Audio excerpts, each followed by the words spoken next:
El tema de hoy es meningitis bacteriana adquirida en la comunidad. A lo largo de este video voy a abordar la fisiopatología, las manifestaciones clínicas, el diagnóstico, tratamiento y pronóstico de esta infección del sistema nervioso central. Entonces, en primer lugar, es importante tener en cuenta cuáles son los principales patógenos asociados o que son agentes etiológicos de la meningitis adquirida en la comunidad de tipo bacteriana. El primero de ellos es el Streptococcus pneumoniae, el neumococo, que es un coco gram positivo. A este le sigue la Neisseria meningitidis, que es un coco gram negativo. Después a Haemophilus influenzae, especialmente los no tipificables y del tipo A, y este es un coco bacilo gram negativo.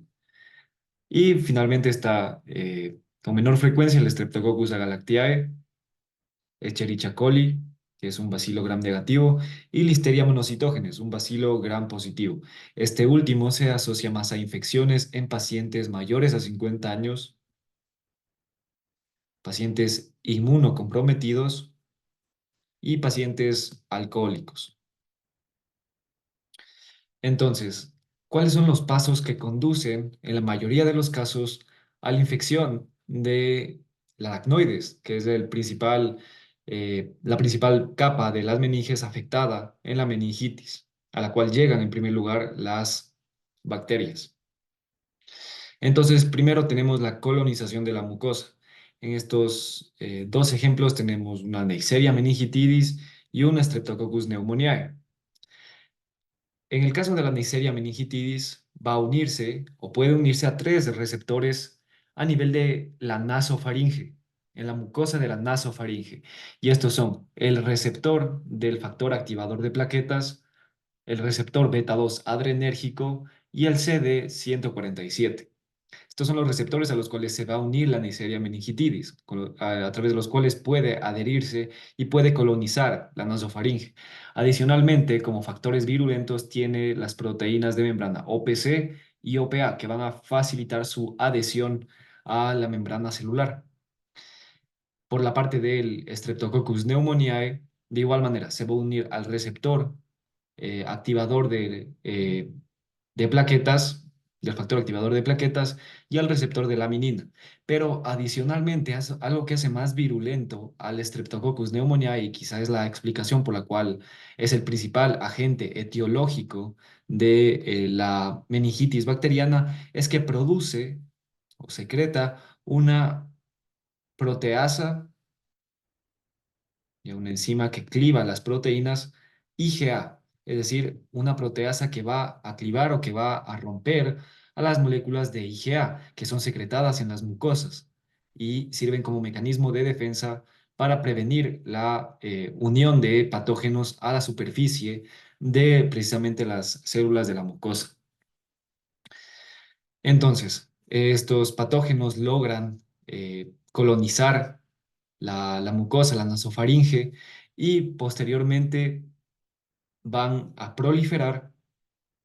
Y si los mecanismos de defensa del huésped o del hospedador no son lo suficientemente adecuados, van a invadir la mucosa.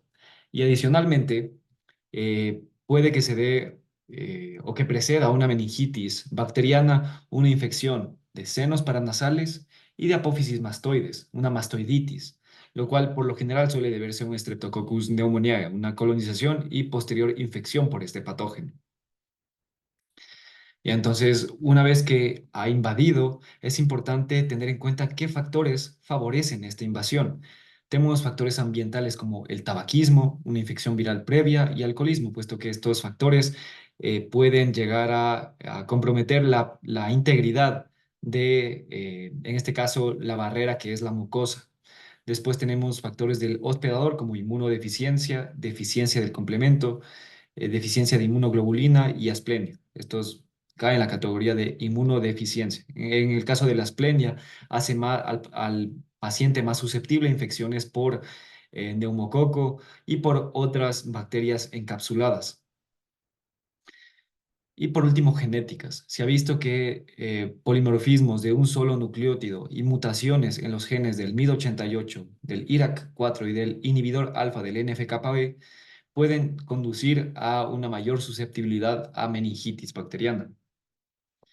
Entonces, una vez que han invadido la mucosa y posteriormente han ingresado a los vasos sanguíneos, al torrente sanguíneo, algo que favorece que, en particular, la Neisseria meningitidis y el Streptococcus pneumoniae sobrevivan en la circulación es que poseen cápsula, una cápsula de polisacáridos que los va a hacer resistentes a la activación del complemento en sus superficies.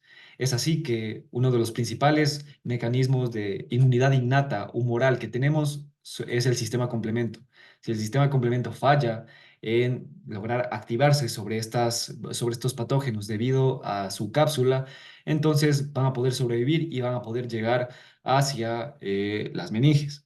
Adicionalmente, en el caso de la Neisseria meningitidis, va a tener una proteína de membrana que se llama la proteína de unión al factor H. El factor H es un factor que el ser humano produce y que es un mecanismo de control al complemento. Es un inhibidor como tal del C3. Entonces, al unirse al factor H por esta proteína de unión a la Neisseria meningitidis va a evitar que se active el complemento en su superficie. Entonces, debido a estos mecanismos, las bacterias van a diseminarse por el torrente sanguíneo y una vez que han llegado a los vasos presentes en el espacio subaracnoideo, en particular en las vénulas postcapilares, de unos vasos muy pequeños, van a lograr, debido a los mismos mecanismos de adhesión que mencioné antes, van a lograr adherirse y posteriormente migrar hacia el espacio subaracnoideo. En particular, el Streptococcus pneumoniae va a migrar por un mecanismo transcelular, es decir, va a entrar como tal a la célula y salir por el otro lado, va a pasar directamente a la barrera hematoencefálica, mientras que la Neisseria meningitidis lo va a hacer por un mecanismo paracelular, es decir, va a separar las uniones intercelulares entre las células endoteliales y va a lograr entrar.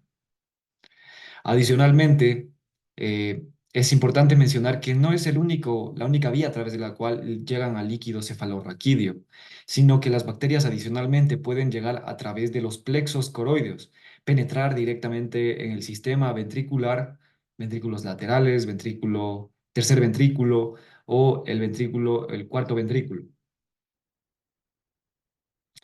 Entonces, en estos casos, eh, llegan directamente y ¿qué es lo que favorece su proliferación en el sistema nervioso central o en el líquido cefalorraquídeo en particular?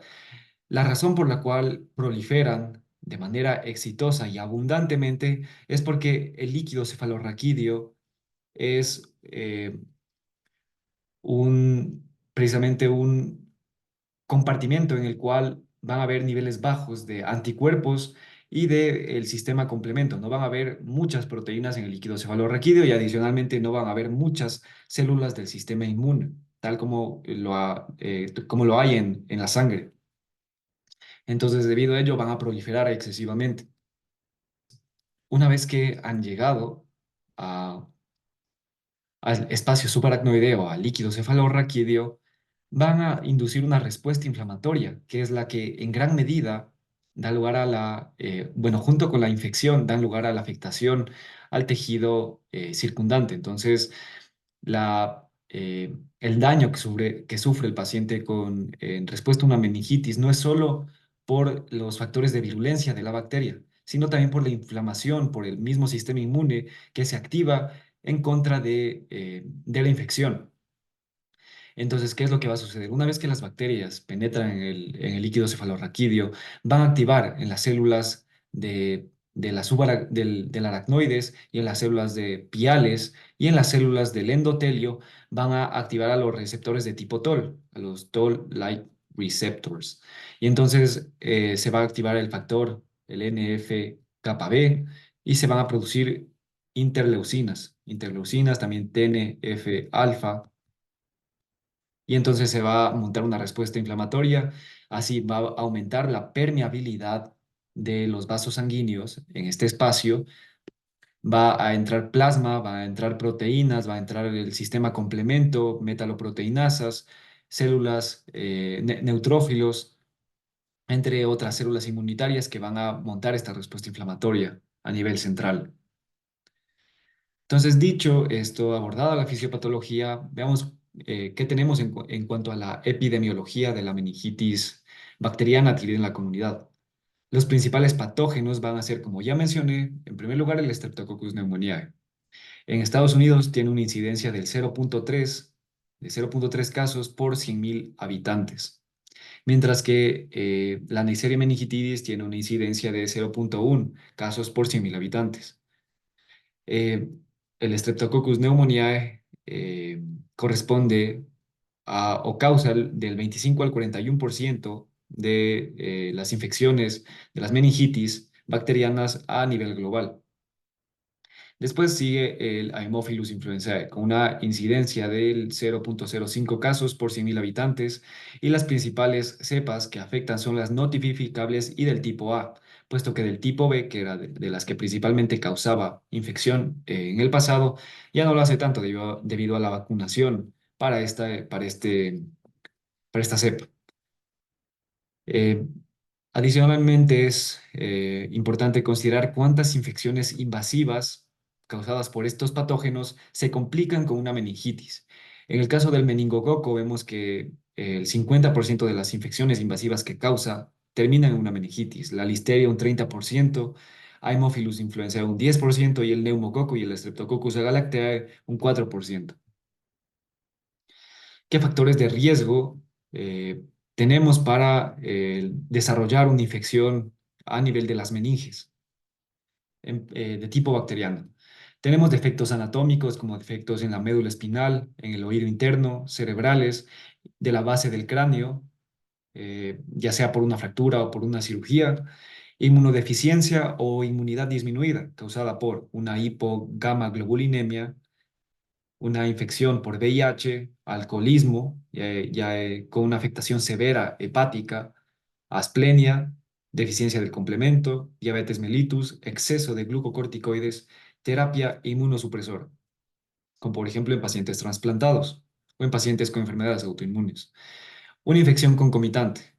Un foco infeccioso con bacteriemia puede ser abdominal, puede ser pulmonar, sinusitis y mastoiditis, como mencioné antes, endocarditis, neumonía y otitis, particular otitis media. Después, traumatismo cráneoencefálico, puede perderse la continuidad entre las diferentes capas a nivel del cráneo y producirse una infección, y en este caso principalmente va a ser causada por estafilococos. Y otros factores de riesgo son el uso de sustancias ilícitas por vía intravenosa, de igual manera un factor de riesgo para infección por estafilococcus, y exposición reciente a un paciente con meningitis, en particular Neisseria meningitidis. Y entonces aquí tenemos algunas, algunos escenarios que aumentan el riesgo de meningitis y cuáles son los principales patógenos asociados a la infección. Vemos que se repite bastante el Streptococcus pneumoniae, el Haemophilus influenzae, también listeria. Pero aquí quiero remarcar uno, que si bien no causa meningitis bacteriana, puesto que es un hongo, es importante que en los pacientes con infección por VIH, la infección por el Cryptococcus neoformans, que es una levadura, es algo de importancia y algo debe ser sospechado en cualquier paciente con alguna presentación consistente con una meningitis. Entonces, ¿cuáles son las manifestaciones clínicas? Primero tenemos manifestaciones que son más comunes y manifestaciones menos comunes. Más, estas 5 manifestaciones o síntomas que presento aquí van a presentarse en más del 62% de los casos. Tenemos cefalea severa, es la más común, fiebre mayor a 38 grados, estado mental alterado con un Glasgow menor de 14, rigidez nucal, Y en particular, en cuanto a estos cuatro, se ha visto que al menos dos están presentes en aproximadamente el 95% de los pacientes con meningitis bacteriana. Si es que hay ausencia de todos estos, es muy poco probable que se trate de una meningitis bacteriana. Y después tenemos a la náusea. Menos común tenemos convulsiones, un 23% de los pacientes, afasia, hemiparesia o monoparesia, parálisis de pares craneales, erupción cutánea en particular, infecciones por Neisseria meningitidis y papiledema, que es un signo de hipertensión intracraneal. ¿Qué consideraciones debemos tener adicionalmente? Es que aproximadamente la mitad de los pacientes con una meningitis bacteriana va a acudir a emergencias en menos de 24 horas. Eh, y algunas manifestaciones que suelen presentarse más con diferentes patógenos. Tenemos que, en cuanto al neumococo, se ha visto que hay un mayor riesgo de infarto cerebral debido a infección, debido a meningitis por esta bacteria.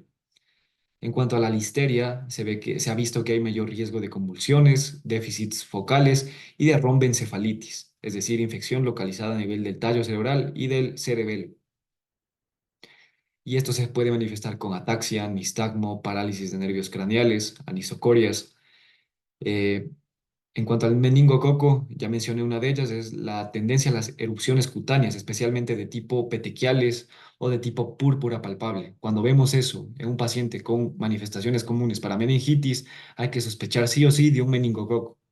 Y también se ha visto que hay mayor riesgo de artritis séptica. Entonces, durante la evaluación, durante la examinación de un paciente con meningitis, o con posible meningitis, es importante evaluar las articulaciones, puesto que esto puede llegar a requerir una terapia más larga en relación a la cual es usual para una meningitis. Entonces, en la historia clínica, ¿qué es lo que vamos a preguntarle al paciente? Si es que ha tenido exposición reciente, un paciente con meningitis, si ha tenido sinusitis u otitis media reciente, uso reciente de antibióticos, alergia a medicamentos, historia de VIH o de otra inmunodeficiencia, esto para tener la sospecha de algunos patógenos en particular como el Cryptococcus neoformans, e historia de uso de sustancias ilícitas, por vía intravenosa particularmente, pues, puesto que esto nos va a hacer sospechar de un S. aureus como el agente etiológico. En la examinación vamos a evaluar primero la temperatura, después presión arterial, saturación, llenado capilar y estos en particular para descartar un posible y también frecuencia respiratoria y esto para descartar que el paciente puede estar entrando en sepsis o en un shock séptico. La auscultación pulmonar también va a ser importante a la hora de descartar un foco pulmonar como eh, la base de la infección del paciente y también la auscultación cardíaca. No queremos que se nos pase por alto un soplo, una endocarditis. Piel y faneras, tratar de identificar las erupciones cutáneas que les mencioné antes con respecto a la infección por meningitis y el fondo de ojo para evaluar si no hay un papiledema. Y ahora una de las cosas más importantes es la examinación de la irritación meningia. ¿Qué es lo que vamos a buscar? Principalmente lo que vamos a buscar en el paciente con posible meningitis es evaluar rigidez nucal. Ya entonces, ¿cómo evaluamos esto? Con el paciente en decúbito, le vamos a pedir que toque con su mentón, con su quijada, el pecho. Vamos a tratar de que el paciente haga un movimiento de flexión con su cuello. Si es que no puede tocar el pecho con su mentón, entonces es positivo para rigidez nucal. O si experimenta dolor o incomodidad con ese movimiento. Después tenemos unos muy famosos que son el Kernig y Brudzinski. En primer lugar, tenemos la maniobra signo de Kernig y consiste de igual manera con el paciente en decúbito. Vamos a flexionar la cadera a 90 grados. De igual manera, vamos a tener flexionado la rodilla a 90 grados Y en lo que va a consistir esto es en extender la rodilla. Vamos a generar una extensión de rodilla.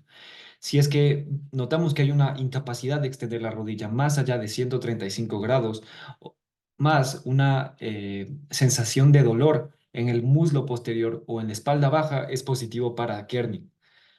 Y esto nos va a indicar irritación meningia. Brudzinski consiste de igual manera. El paciente va a estar en decúbito y nosotros de manera pasiva vamos a generar una flexión del cuello. Vamos a tratar de que su cuello, de que su mentón toque su pecho. Si es que el paciente, eh, si observamos que en el paciente se produce una flexión en la cadera, esto de igual manera va a ser positivo para irritación meningia. Después tenemos la acentuación de cefalea con rotación cefálica. En qué va a consistir esta maniobra? Vamos a rotar la cabeza de lado a lado, tratando de mover el cuello a una frecuencia de 2 a 3 movimientos por segundo. Si es que el dolor incrementa, entonces es positivo para irritación meningia. Pero ahora, ¿qué tenemos que considerar aquí? La sensibilidad y la especificidad de estas maniobras. Resalté aquí la del Kernig y Brudzinski, puesto que son unas de las más conocidas. ¿Y cuál es la particularidad con estas maniobras? Es que fueron desarrolladas o se comenzó a realizarlas hace ya más de 100 años. Y principalmente, cuando se la realizaba era cuando, o más bien los pacientes solían acudir a, a la atención de manera tardía y además al no haber tratamiento, sus cuadros ya solían ser más severos. Entonces ya había un cuadro de meningitis instaurado ya algunas horas en los cuales ya se producía suficiente inflamación para que estas maniobras sean positivas. Pero actualmente, debido a que los pacientes acuden más temprano a la emergencia y debido al tratamiento que se instaura en las primeras horas, ya no hay tiempo o suficiente tiempo para que se produzca esta irritación significativa en las meninges para que estos signos sean positivos. Entonces tenemos que actualmente la sensibilidad del Kernig y Brudzinski es del 4%, es decir, que un paciente que acude a la emergencia y le realizamos es muy probable que salga negativo y que vaya a dar un falso negativo. Entonces, maniobras más confiables son la rigidez nucal, la acentuación de cefalea por rotación, que se ha visto que es de hasta el 97% de sensibilidad, es decir, que casi no da falsos negativos. Y en la especificidad, tenemos que rigidez nucal es del 68% y aquí sí, Kernig y Brudzinski es del 95%, es decir, que cuando están presentes es porque en efecto hay meningitis. En los exámenes de laboratorio, primero vamos a pedir a sacar dos, o más bien tres muestras de sangre. Ya en la primera vamos a realizar una biometría, o más bien la primera va a ser para biometría hemática, glucosa sérica, electrolitos, boom, creatinina, función hepática y tiempos de coagulación. Mientras que los dos frascos adicionales o dos muestras adicionales van a ser para el hemocultivo aeróbico, de tipo aeróbico. Bien, ¿cuáles van a ser los hallazgos usuales que a nosotros nos van a hacer sospechar o nos van a orientar hacia una meningitis? Son leucocitosis con desviación a la izquierda, más formas inmaduras, es decir, neutrófilos en banda, aunque puede producirse en casos ya severos en los cuales puede que el paciente ya tenga incluso una sepsis concomitante, leucopenia más trombocitopenia. Esto va a dar lugar a un mal pronóstico, puesto que ya una infección más diseminada complica bastante al paciente. En el 30% de los pacientes se suele hallar hiponatremia, aunque la mayoría no suele requerir tratamiento de corrección. Y en los hemocultivos suelen ser positivos en las meningitis bacterianas en el 50 al 90% de los casos, aunque la administración previa de antibióticos disminuye la sensibilidad, es decir, que pueden haber falsos negativos. Por eso es importante, en lo posible, primero sacar los hemocultivos y de ahí sí inmediatamente administrar eh, la terapia antibiótica. Aunque aquí hay algo importante que quiero mencionar, y es que nosotros tenemos sospecha clínica de una meningitis bacteriana.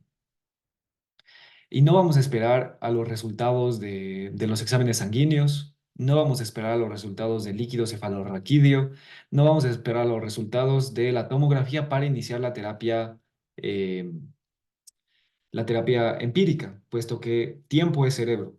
Y a medida que la infección progresa y no recibe tratamiento el paciente, cada vez el cuadro del paciente empeora rápida y es importante decir que en las meningitis bacterianas hay un deterioro rápido y que si no recibe tratamiento, en el 100% de los casos llega a ser fatal. Entonces, es sumamente importante administrar los antibióticos lo antes posible.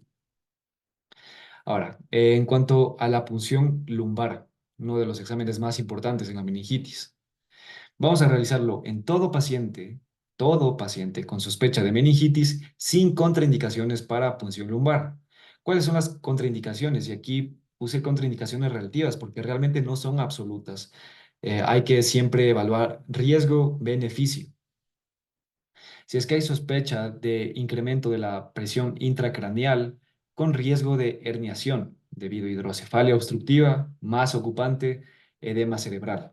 Puede llegar a causar una herniación del uncus o herniación de las tonsilas a través del foramen magnum.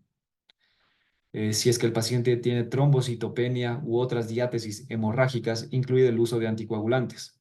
Y aquí importante evaluar si es que tenemos en los exámenes previos recientes del paciente plaquetas menor a 80.000, a 50.000, un INR mayor a 1,4 y si es que el paciente está recibiendo fármacos anticoagulantes, puede ser importante considerar la administración de fármacos de reversión. Y finalmente, sospecha de un absceso epidural espinal. ¿Por qué?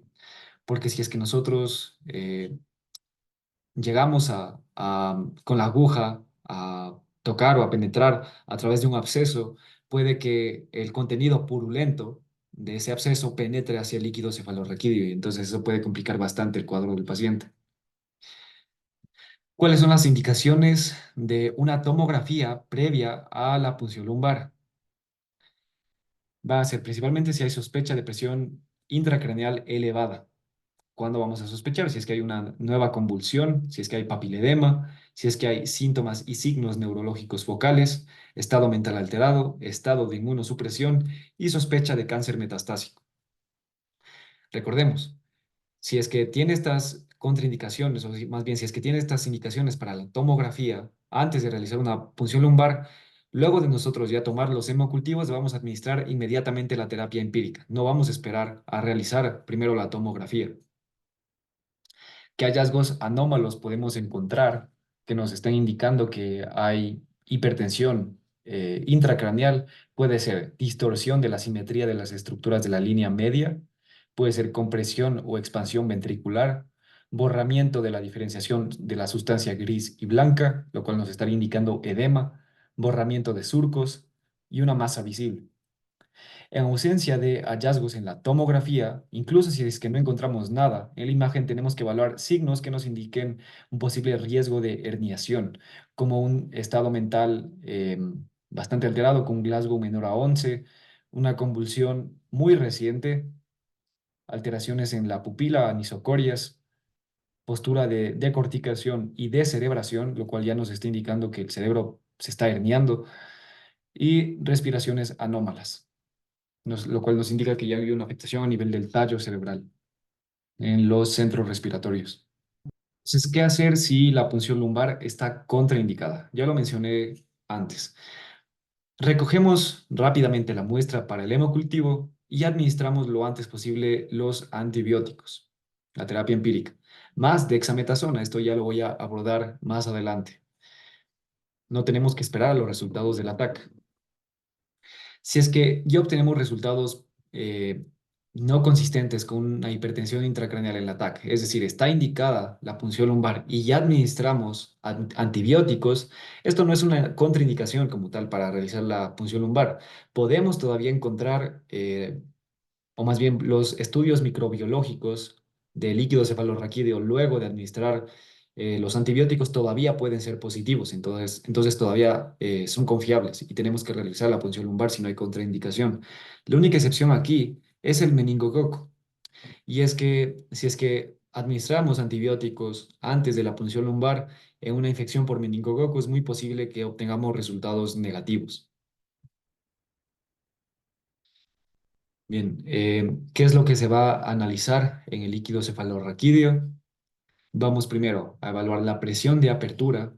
Lo usual en pacientes con meningitis es una presión mayor a 300 milímetros de agua, y lo normal, recordemos, es menor a 200. Vamos igual a evaluar la glucorraquia, es decir, la glucosa en líquido cefalorraquídeo, la concentración de proteínas, la celularidad, y vamos a realizar ya en la parte microbiológica la tinción y el cultivo. La tinción, la que siempre vamos a realizar, es Gram. Si es que tenemos sospecha de una infección por criptococo, puede ser importante realizar tinta china, y en zonas endémicas de tuberculosis y un paciente con factores de riesgo para tuberculosis, tinción de Sil-Nielsen. Otros estudios que pueden ser realizados de acuerdo a la sospecha clínica que se tenga son el BDRL para sífilis, eh, en el PCR, en sospecha, por ejemplo, de infecciones virales, o si se quiere confirmar rápidamente una infección bacteriana, puede ser importante un PCR. En algunos casos suele realizarse como protocolo un film array. Y en algunos casos lactato de líquido cefalorraquídeo, lo cual puede ser importante, lo cual puede servir para diferenciar una etiología bacteriana versus viral. En la bacteriana va a estar elevado el lactato y en la viral va a estar bajo. Ya, entonces, ¿qué hallazgos en el líquido cefalorraquídeo van a ser característicos de una meningitis bacteriana? Primero, una glucosa menor a 40 miligramos por decilitro, o una relación suero líquido cefalorraquídeo, por eso es importante obtener la glucosa sérica, menor a 0,4. Proteínas mayores a 200 miligramos por decilitro, celularidad mayor a 100 células por microlitro, con predominancia de polimorfonucleares mayor a 80%. Esto va a ser característico de una meningitis bacteriana. Y en cuanto al GRAM para la detección de bacterias, tenemos que tener una sensibilidad del 80% y una especificidad del 95%. Consideraciones adicionales es que si es que están presentes dos o más de las siguientes, es decir, glucosa menor a 34 miligramos por decilitro, proteínas mayor a 220 miligramos por decilitro y células mayor a 2000 células por microlitro, o neutrófilos mayor a 1100, 180 por microlitro, hay un 99% de certeza de que sea una infección bacteriana. Si es que tenemos la presencia de hemorragia, una estrategia que podemos optar para cuantificar adecuadamente la cantidad de leucocitos es restar un leucocito por cada 500 a 1000 eritrocitos que se observen en el microscopio. Ya, entonces en el diagnóstico diferencial vamos a tener meningitis viral, meningitis tuberculosa, meningitis fúngica y convulsiones generalizadas sin meningitis.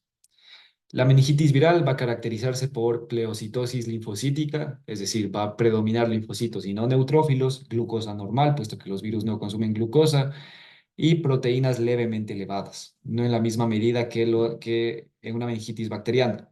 En estos casos puede ser importante realizar una PCR, puesto que en la tinción no vamos a obtener no vamos a observar ningún virus.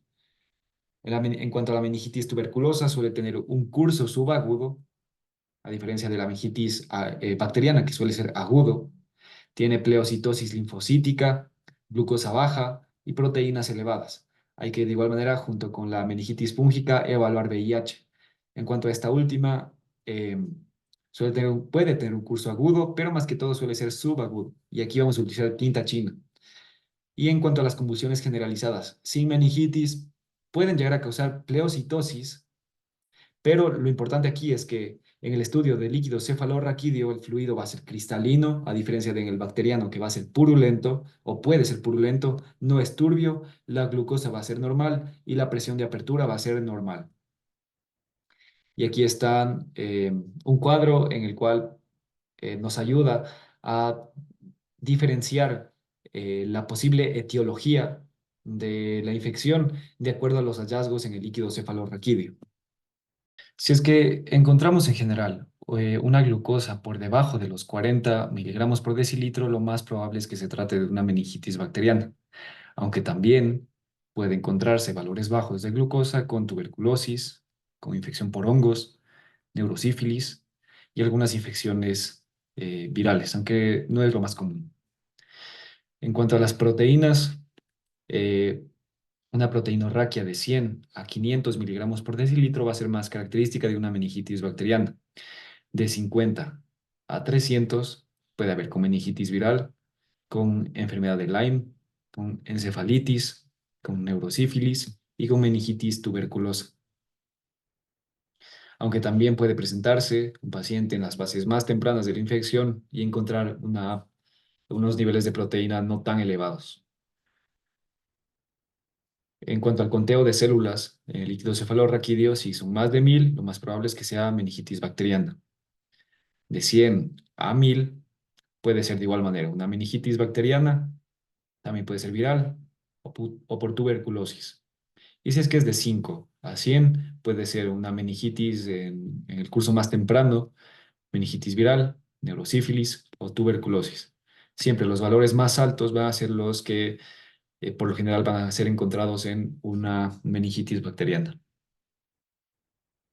Bien, entonces, en cuanto al tratamiento empírico, recordar siempre, tiempo es igual a cerebro.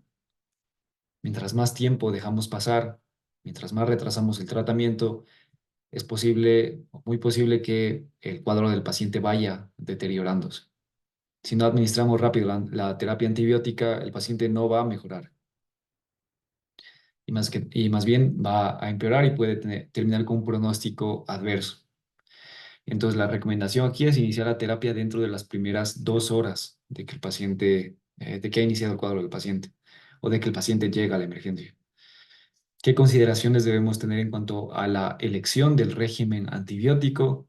Bueno, son la edad, las comorbilidades y el patógeno más probable según la epidemiología local. Todos los pacientes deben recibir terapia intravenosa. El antibiótico debe tener un efecto bactericida y debe tener una buena penetrancia al líquido cefalorraquídeo. Aquí, importante mencionar que la meningitis, en el curso más agudo antes de la administración de los antibióticos, hay vasodilatación, hay mayor permeabilidad por la inflamación y entonces todos los fármacos, en este caso beta-lactámicos, que son los que más se van a utilizar, penetran adecuadamente al líquido cefalorraquídeo. Pero a medida que la infección va siendo controlada, la permeabilidad va disminuyendo y entonces el fármaco puede penetrar menos. Entonces, por eso es importante mantener dosis máximas parenterales durante el curso del tratamiento. Ahora bien, tenemos diferentes esquemas, aunque parecidos, para si el paciente es inmunocompetente o si el paciente es inmunocomprometido. Para pacientes inmunocompetentes, como terapia empírica, primero vamos a optar por una cefalosporina de tercera generación. Aquí puede ser cefotaxima, 2 gramos cada 4 a 6 horas, o ceftriaxona, que es la más utilizada, 2 gramos cada 12 horas, más vancomicina. La cefalosporina de tercera generación nos va a ayudar a cubrir tanto a gram negativos como a gram positivos, incluido Neisseria meningitidis, mientras que la vancomicina va a estar principalmente para estreptococos o neumococo que es resistente a las penicilinas. Entonces aquí la dosis va a ser de 15 a 20 miligramos por kilogramo cada 8 a 12 horas. No hay que exceder 2 gramos por cada dosis. Y si es que el paciente es mayor a 50 años, recordemos lo que dije al principio, hay mayor riesgo de infección por listeria. Entonces, en estos casos vamos a agregar ampicilina 2 gramos cada 4 horas. Bien, entonces, paciente menor de 50 años, cefalosporina de tercera más vancomicina. Paciente mayor a 50 años, cefalosporina, banco más ampicilina. Si es que hay sospecha de infección por un bacilo gram negativo y neumococo resistente, entonces aquí la opción va a ser, en lugar de administrar la cefalosporina de tercera, vamos a administrar esta cefalosporina de cuarta, que es la cefepima.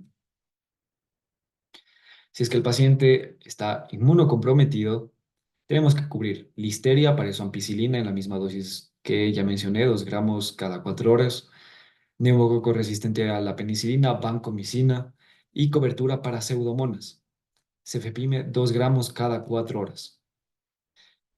Eh, Si es que hay alguna contraindicación o si es que no está disponible la cefepima, puede optarse por algún carbapenémico antiseudomonas como el meropenem, 2 gramos cada 8 horas. Si es que se utiliza el meropenem, no vamos a utilizar ampicilina, solo sería meropenem más vancomicina. Si es que, entonces, para cubrir pseudomonas tenemos que considerar algunos factores de riesgo para que el paciente tenga una infección por pseudomonas. Estos son neutropenia, mucositis inducida por quimioterapia o por quemaduras y exposición recurrente al medio hospitalario. Aquí están algunas recomendaciones por si el paciente tiene reacciones alérgicas o de hipersensibilidad en contra de los antibióticos que mencioné antes. Entonces aquí tenemos que dividir entre reacciones severas y reacciones leves. Si es que son reacciones leves, debemos sopesar riesgo-beneficio y el paciente puede llegar o podemos administrar tranquilamente ceftriaxona más o cefotaxima, o es decir, beta-lactámicos. Pero, por ejemplo, en pacientes con reacciones alérgicas graves, como anafilaxia, como antecedente de síndrome de Stevens-Johnson o DRESS, puede ser, o más bien es importante optar por otro medicamento, como la moxifloxacina más vancomicina. Y en el caso de infección por listeria, vamos a considerar eh, trimethoprim sulfametoxazol. Ahora bien, en cuanto a la dexametasona, ¿por qué es importante administrar la dexametasona? La dexametasona sabemos que es un glucocorticoide con efecto antiinflamatorio muy potente, importante.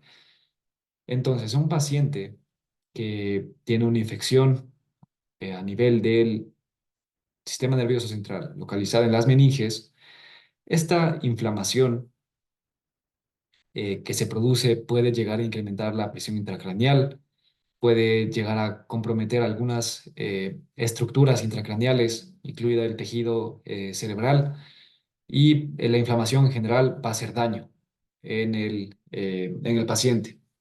Entonces, la base de nuestro tratamiento van a ser los antibióticos, pero la dexametasona nos va a ayudar a controlar el proceso inflamatorio, lo cual, como mencioné al inicio del video, no solo es la infección la que causa el daño, sino también la inflamación, es decir, nuestra propia respuesta inmune. Entonces, ¿cuándo va a estar indicado? En todo paciente con sospecha de meningitis bacteriana. ¿Y cuándo vamos a continuar con el medicamento o cuándo tenemos que continuar? Si es que ya los estudios microbiológicos revelan infección por Streptococcus pneumoniae. En estos casos, si es que detectamos al neumococo, continuamos con la dexametasona por 4 días. Pero si no, si es que es cualquier otro patógeno, podemos optar por descontinuar, por no utilizar más el medicamento. La dosis va a ser de 0,15 miligramos por kilogramo intravenoso cada 6 horas y es sumamente importante administrar antes o junto con la primera dosis del antibiótico, puesto que si es que se administra la dexametasona tiempo después de haber administrado la primera dosis del antibiótico, se ha visto que ya no hay beneficio. ¿Y por qué es importante descontinuar si es que se detecta otro patógeno? Por ejemplo, en este estudio, en pacientes con infección por listeria, se ha visto que la administración de dexametasona puede ser contraproducente y el paciente puede tener más efectos adversos que si no se hubiera administrado la dexametasona. Y en cuanto a este artículo, aquí es donde se evalúa que los pacientes que reciben dexametasona, especialmente si es por Streptococcus pneumoniae, tienen un mejor pronóstico que los pacientes que no recibieron la dexametasona. Ya, entonces, ¿qué hacemos una vez que obtenemos los resultados de los estudios microbiológicos? Si es que obtenemos positivo para bacteria en el cultivo y en la tinción. Entonces, bueno, más que todo dependiendo del cultivo y de la susceptibilidad del patógeno, vamos a tratar en base precisamente a la bacteria que fue detectada y a la resistencia o susceptibilidad que tenga para diferentes medicamentos. Entonces, si es que es, aquí se tradujo mal, aquí es de Streptococcus pneumoniae, ya, y entonces la terapia recomendada aquí va a ser vancomicina más cefalosporina de tercera, continuar con la medicación. Aunque si es que se detecta susceptibilidad, podemos optar por solo dejarle con una cefalosporina o a otro beta-lactámico de menor espectro, dependiendo de su susceptibilidad. Para Neisseria meningitis podemos optar por sacar la vancomicina y dejarle solo con cefalosporina de tercera generación. Si es que es listeria, vamos a considerar solo ampicilina o penicilina G, dependiendo de su susceptibilidad. Y a este caso puede ser útil, puede favorecer al paciente el administrar gentamicina u otro aminoglucósido junto con la ampicilina. Para la Haemophilus influenzae, la terapia de elección va a ser la cefalosporina de tercera generación. Bien, si es que obtenemos un cultivo y tinción negativos, entonces aquí puede ser importante realizar una PCR para detectar virus o bacterias individualizar en base a la respuesta que el paciente ha tenido a la terapia. Aún así, es importante no descontinuar la terapia empírica hasta estar seguros de que no sea una infección bacteriana. Para estos pacientes con resultados de los estudios microbiológicos negativos, es importante considerar factores de alto riesgo para meningitis bacteriana. Aquí están una edad mayor a 60 años, uso de sustancias ilícitas intravenosas, inmunodepresión, Glasgow menos de 15, un rash petequialo vesicular, déficit neurológico focal, eh, una glucosa menor a 45 o proteínas mayor a 100 en el líquido cefalorraquídeo y leucocitos séricos mayor a 12.000. Pero si es que encontramos positivo para virus, es decir, mediante un PCR, podemos retirar tranquilamente los antibióticos. Aquí está la duración óptima de la terapia con antibióticos. Si es que es por Streptococcus pneumoniae, 10 a 14 días. Si es que es por Streptococcus agalactiae o beta hemolítico del grupo B, 14 a 21 días. Neisseria meningitis, 7 días. Haemophilus influenzae, 7 días. Staphylococcus aureus de 10 a 14 días, aunque en algunos casos puede requerirse terapias más largas. Listeria monocitógenes, 21 días, ampicilina. Y si es que se combina con gentamicina, la gentamicina va a ser descontinuada una vez que el paciente clínicamente está más estable. Pero la ampicilina sí tenemos que continuar por 21 días. Bacilos gram negativos, 10 a 14 días. ¿Qué medidas de soporte son importantes? Primero tenemos el manejo de líquidos. Se ha visto que el administrar fluidos de mantenimiento, ya isotónicos, reducen el riesgo de espasticidad, convulsiones y secuelas neurológicas crónicas en comparación a los pacientes que recibieron, que más bien que no recibieron líquidos y que más bien tuvieron restricción de líquidos. ¿Por qué pu- pudo haberse dado que estos pacientes no hayan recibido líquidos? Debido al riesgo o al miedo que se tiene de empeorar el edema a nivel del encéfalo. Pero aún así, a pesar de ese miedo, se ha visto que, de acuerdo a la evidencia, es mejor dar fluidos. Obviamente no en exceso, no queremos llegar a causar edema. Reducción de la presión intracraneal, que hay que tener en cuenta en cuanto a este punto. Y es que pacientes con hipertensión intracraneal, estuporosos o en coma, en estos casos puede requerirse un dispositivo de monitoreo de la presión intracraneal. Se recomienda elevar la cabecera a 30 grados y puede utilizarse hiperventilación para mantener una presión de dióxido de carbono de 27 a 30 milímetros de mercurio. Recordemos una cosa en cuanto a esta parte del dióxido de carbono, y es que el dióxido de carbono como tal tiene un efecto vasodilatador en los vasos cerebrales, mientras que niveles bajos de dióxido de carbono generan eh, vasoconstricción, al igual que niveles altos de oxígeno generan vasoconstricción. Entonces, al generar vasodilatación, puede llegar a aumentar la presión intracraneal. Entonces, la base de por qué se utiliza hiperventilación en estos pacientes. Cuando repetimos el análisis del líquido cefalorraquídeo, es decir, cuando hacemos una punción lumbar adicional, si es que hay ausencia de mejoría en más de 48 horas después de iniciada la terapia o si la fiebre persiste por más de 8 días sin explicación. Pero si es que no cumple con estas indicaciones, entonces no hay que repetir la punción lumbar, especialmente si es que queremos utilizar la punción lumbar como indicador de respuesta a a la terapia. Se ha visto que el- los signos clínicos, lo que nosotros evaluamos, son más confiables que la punción lumbar como indicador de respuesta. Ya en cuanto al pronóstico, a pesar de que la terapia antibiótica llega a ser efectiva en la mayoría de los pacientes, tenemos que la meningitis bacteriana todavía tiene una mortalidad significativa, que llega a ser del 16,4% en adultos y es mayor en pacientes mayores a 65 años, de 22,7%. Hay mayor riesgo de mortalidad en pacientes con infección por el neumococo y por Listeria monocitógenes. En cuanto a las complicaciones neurológicas, hasta el 28% de los pacientes van a tener una o más complicaciones con la meningitis bacteriana en el contexto agudo, y estos son estado mental alterado, convulsiones, aumento de la presión intracraneal, edema cerebral, parálisis de nervios craneales, pérdida auditiva neurosensorial, discapacidad intelectual, estas partes en particular, en el contexto crónico.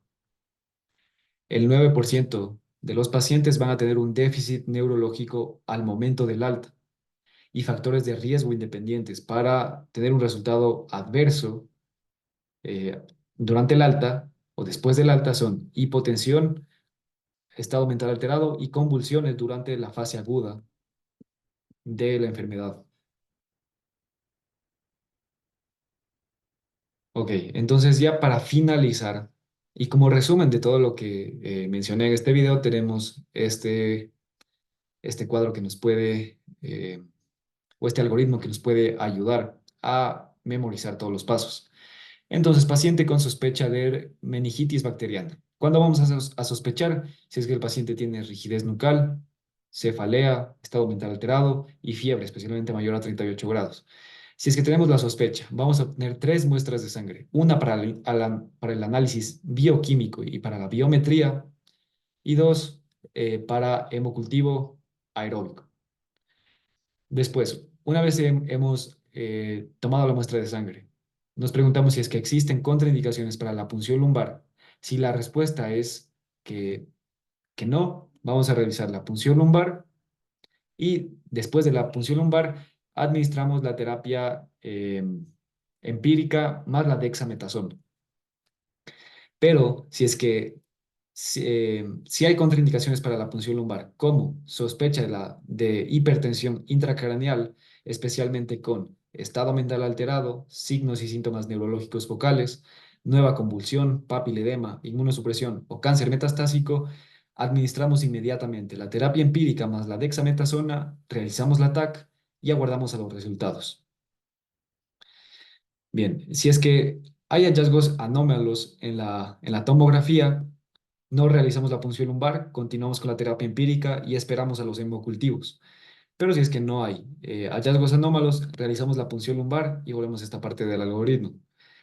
Entonces vamos a ver, si es que eh, hay tinción Gram, si la tinción Gram es positiva para bacterias, si la respuesta es sí, confirmamos la meningitis bacteriana, aguardamos a los cultivos y continuamos con la terapia empírica. Si es que la respuesta es no, si es que no tenemos tinción Gram que sea positiva para bacterias, vamos a ver cómo salió el estudio del líquido cefalorraquídeo. Si hay pleocitosis con polimorfonucleares, glucosa baja y proteínas elevadas, lo más probable es que sea bacteriana. Y si es que ya los estudios en sangre microbiológicos dan positivos para bacterias, entonces confirmada la meningitis. Y lo último que nos queda ahí es esperar a los hemocultivos o a los cultivos del líquido cefalorraquídeo para la terapia dirigida en base a la susceptibilidad y al tipo de bacteria o a la especie bacteriana. Entonces, eso ha sido todo en cuanto al manejo, a la evaluación, a la fisiopatología de la meningitis bacteriana adquirida en la comunidad. Si es que el video te gustó, te invito a que te suscribas, le des like y lo compartas.